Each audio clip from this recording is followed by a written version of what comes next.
Hello viewers, আসসালামু আলাইকুম। কেমন আছেন? আশা করি সবাই ভালো আছেন। আপনারা যারা অন্নপূর্ণা ভান্ডার অনলাইন বা অফলাইন অ্যাপ্লিকেশন করেছেন, তারা স্ট্যাটাস কীভাবে চেক করবেন, অর্থাৎ আপনার কি পেন্ডিং হলো বা রিজেক্ট হলো, সেটা কীভাবে চেক করবেন। তো এই নিয়ে অনেকেই ভিডিও বানাচ্ছে, কিন্তু এর কোনো বাস্তবতা নেই। অর্থাৎ স্ট্যাটাস চেক করবেন কি করে, বা যেটা আমি বললাম, মানে এর থেকে এমনভাবে কথা বলছে এই স্ট্যাটাস চেক নিয়ে, কিন্তু আদতে কোনো স্ট্যাটাস চেক হচ্ছে না।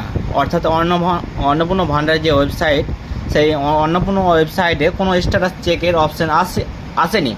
কিন্তু আপনারা দেখবেন, মানে অনেক ইউটিউব, ফেসবুক, অর্থাৎ যতগুলো সোশ্যাল মিডিয়া প্ল্যাটফর্ম রয়েছে, সেগুলোতে দেখতে পাবেন যে অর্থাৎ অন্নপূর্ণা ভান্ডারে স্ট্যাটাস চেক করবেন কী করে, কিন্তু সেটা পোর্টালে এখনও আপডেট আসেনি অর্থাৎ চেক করার।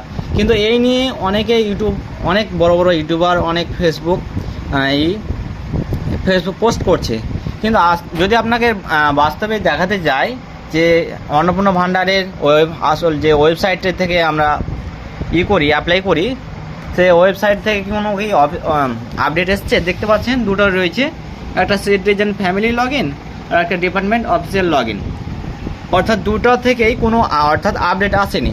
কিন্তু অর্থাৎ অনেকেই বড় বড় ইউটিউবার রয়েছে, তারা বলে যে স্ট্যাটাস চেক করবেন কি করে, বা আপনি চেক করার পদ্ধতি কি, আপনি চেক রিজেক্ট হয়ে গেলে কি করবেন, বা আদতে কোনো স্ট্যাটাস চেক করার অপশান আসেনি, তাহলে কি করে এটা করা যায়। তো এটা কোনো আসল খবর নয়, এটা ভুয়ো তথ্য, বা এরকম ভিডিওতে আপনারা নজর দেবেন না। তো আজকের এটাই আপনাদের জানানো ছিল।